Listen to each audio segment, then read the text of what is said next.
हाँ बच्चों, आज हम लोग एक और कॉन्सेप्ट पर बात कर रहे हैं, इलेक्ट्रिक फील्ड इनसाइड कैविटी। तो बेटा हम लोगों ने यहाँ पर एक डाइलेक्ट्रिक स्फीयर एज्यूम किया। Dielectric sphere uniformly charge distributed है पूरे वॉल्यूम में, ठीक है। वॉल्यूम चार्ज डेंसिटी कितना ले लिया बेटा मैंने, रॉ, ठीक। पोटेंशियल इन इस सिचुएशन में डाइपोल का जो सेंटर पॉइंट है उससे किसी भी एक रैंडम डिस्टेंस पर, किसी भी रैंडम डिस्टेंस पर एक जनरल पॉइंट, एक केविटी हम लोगों ने लेना स्टार्ट किया। एक जनरल पॉइंट लेना है और एक केविटी लेना है, ठीक है। तो यहाँ पर मैंने एक केविटी कंसीडर कर लिया। केविटी का भी सेंटर पॉइंट होगा कुछ ना कुछ। सपोज कीजिए केविटी का सेंटर पॉइंट है ना O1।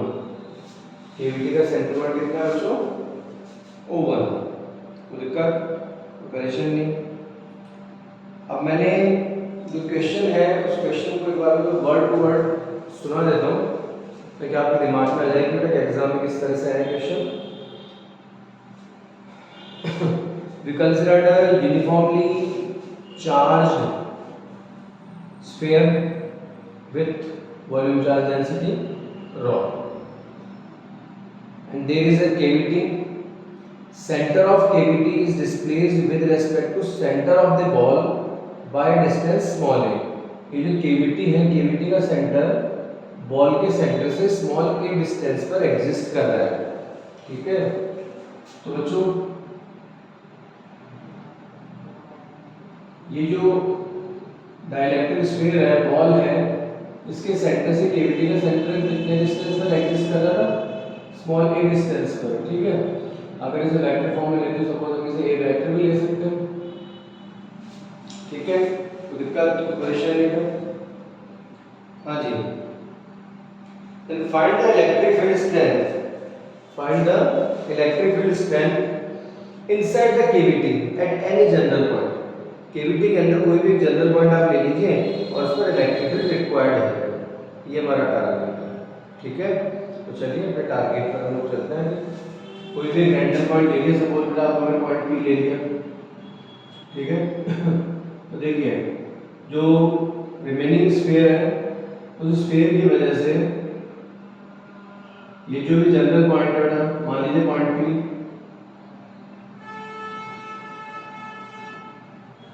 इस पर इलेक्ट्रिक फील्ड हो जाएगी suppose E1, okay.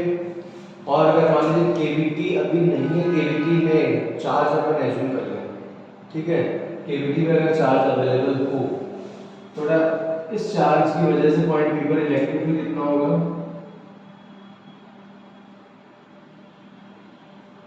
Suppose E2 समझ तो गए ना आप लोग। जो केविटी में अगर चार्ज अवेलेबल है तो इसकी वजह से इलेक्ट्रिक फील्ड क्या ले लिया, E2, और रिमेनिंग स्फीयर की वजह से कितना ले लिया बेटा मैंने, E1। ये कंडीशन है। तो E1 और E2 की वैल्यूज पर हम लोग बात करेंगे, ओके।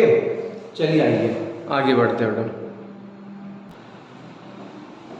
तो बच्चों इतनी बात हम लोग कर चुके थे, अब इसमें थोड़ी और अपनी बात आगे बढ़ा रहे हैं, तो सुनिएगा। तो डाइलेक्ट्रिक स्फीयर में हम लोगों ने एक केविटी बना दी। तो केविटी में अगर चार्ज है तो उसकी वजह से इलेक्ट्रिक फील्ड कितना लिया, E2, और रिमेनिंग स्फीयर की वजह से इलेक्ट्रिक फील्ड कितना लिया, E1। अब देखो रिमेनिंग स्फीयर अगर कंप्लीट है, कंप्लीट स्फीयर कोई केविटी नहीं है, तब इलेक्ट्रिक फील्ड था E1। तो E1 की वैल्यू कितनी होगी, पॉइंट P पर। जो कंप्लीट स्फीयर है उसके सेंटर से पॉइंट P के लिए हम लोगों ने डिस्टेंस क्या ले लिया, x, और जो केविटी पार्ट है, केविटी पार्ट के स्फीयर के सेंटर से पॉइंट P की डिस्टेंस क्या ले ली हम लोगों ने, y। This is x vector and this is y vector, okay. Electric field का फॉर्मूला याद है, total electric field due to sphere. तो इलेक्ट्रिक फील्ड का फॉर्मूला याद है क्या, रॉ x/3 एप्सिलॉन नॉट जो लास्ट में हम लोगों ने जो एक्सरसाइज की थी ना, उसमें हम लोगों ने इस फॉर्मूले पर बात की थी, अगर याद हो तो आपको ना, इससे पिछले क्वेश्चंस में जो हम लोगों ने कल ही किया था। तो इलेक्ट्रिकल की वैल्यू है rho x upon 3 epsilon not, vector form में थे इवन वेक्टर, तो x को वेक्टर फॉर्म में हम लोग ले ले ना, इवन वेक्टर, तो बेटा पूरा कंप्लीट स्फीयर, कोई केविटी नहीं है, तो उस कंडीशन में इलेक्ट्रिकल इवन की वैल्यू हमारे पास है। अब ओनली केविटी पार्ट की वजह से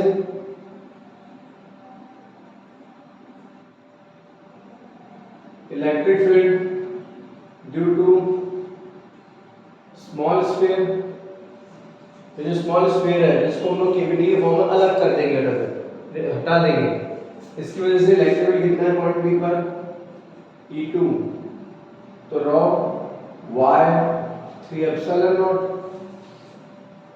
y डिस्टेंस नहीं उठा मिले तो वेक्टर फॉर्म में ले, तो इसको y वेक्टर दे दीजिए, ये लीजिए। अब बच्चों इस कंप्लीट स्फीयर में से आपने स्मॉल स्फीयर कट करके अलग कर दिया तो केविटी बन गई, तो जो भी रिमेनिंग इलेक्ट्रिक फील्ड बचेगा वाला पॉइंट बी पर वो कितना रहेगा वाला, तो ध्यान देना रिजल्टेंट इलेक्ट्रिक फील्ड कितना रहेगा, कितना रहेगा बच्चों, E1 रिजल्ट है कंप्लीट स्फीयर का और E2 रिजल्ट है स्मॉल स्फीयर का, जो केविटी फॉर्म में आपने अलग कर रहे हैं, तो जो रिमेनिंग पार्ट है E1 माइनस E2 ले लेना, E1 vector minus E2 vector, ध्यान देना ढंग से सुनना।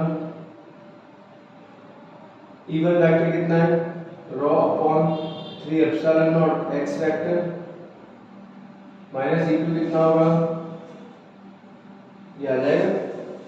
और ट्रायंगल लॉ की अगर बात मैं करूं तो यहां से अगर मैं इस ट्रायंगल पर बात करूं O1P, तो देखिए ना अकॉर्डिंग टू ट्रायंगल्स लॉ, तो ट्रायंगल लॉ क्या कहता है, x vector is equal to a vector plus y vector, तो जो a वेक्टर कितना रहेगा, x vector minus y vector, तो बेटे this is the resultant electric field.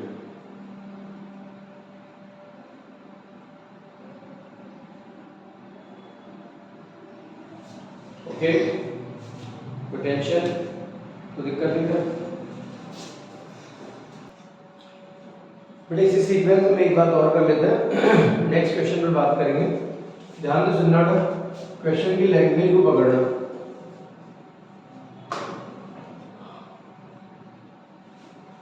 ये हम लोगों ने बेटा कंडक्टर स्फेरिकल शेल लिया, conductor spherical shell, conductor surface है, स्फेरिकल शेप है और शेल मतलब अंदर से हॉलो स्फीयर है, ठीक है, हॉलो स्फीयर। तो इस कंडीशन को अगर हम लोग थोड़ा सा ट्रीट करें तो ध्यान देना इस पर सरफेस चार्ज डेंसिटी होगी,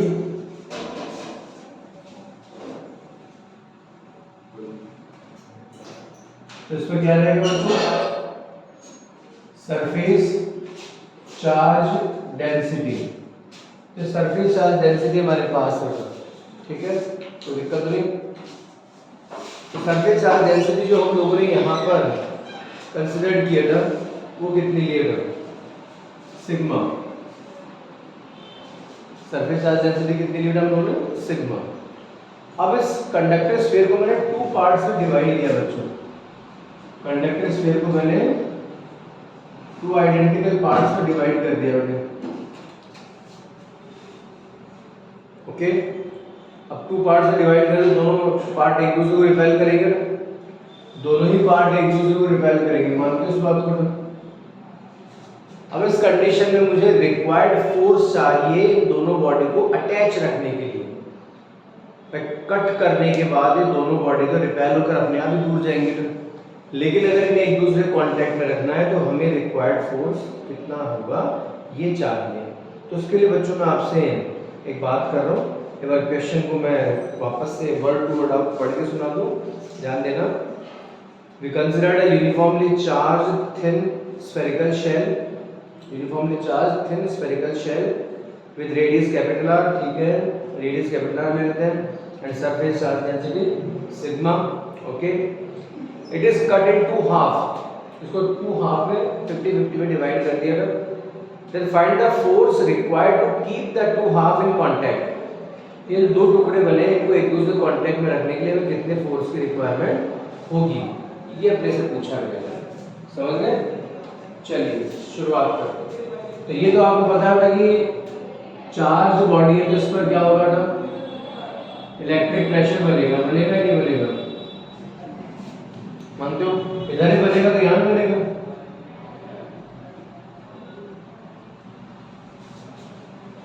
तो आप सोचिए ना कि इलेक्ट्रिक प्रेशर जो बनेगा कितना बनेगा?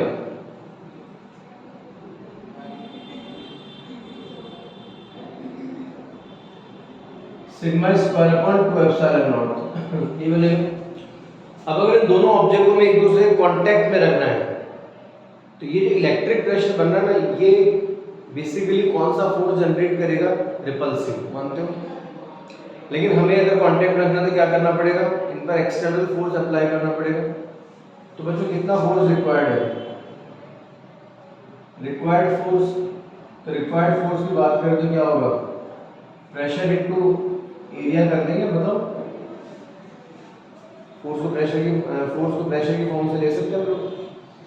अब बेटे प्रैक्टिकली इफेक्टिव एरिया कितना होगा? अब थोड़ा जो दिमाग लगा रहा देखो अच्छे से, मैं आपको पहले इसको सॉल्व करके बताया था।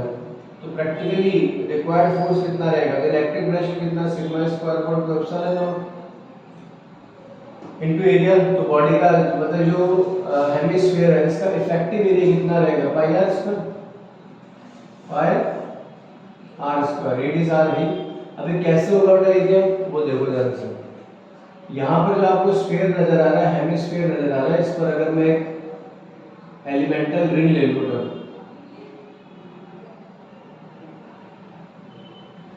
देखिए ना एलिमेंटल रिंग, ये सेंटर हो गया,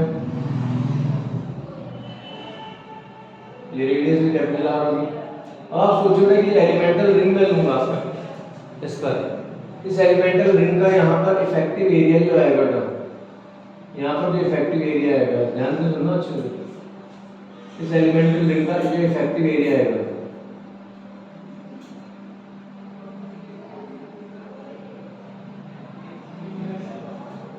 इस एलिमेंटल रिंग का जो इफेक्टिव एरिया बनेगा ना, वही तो बनेगा।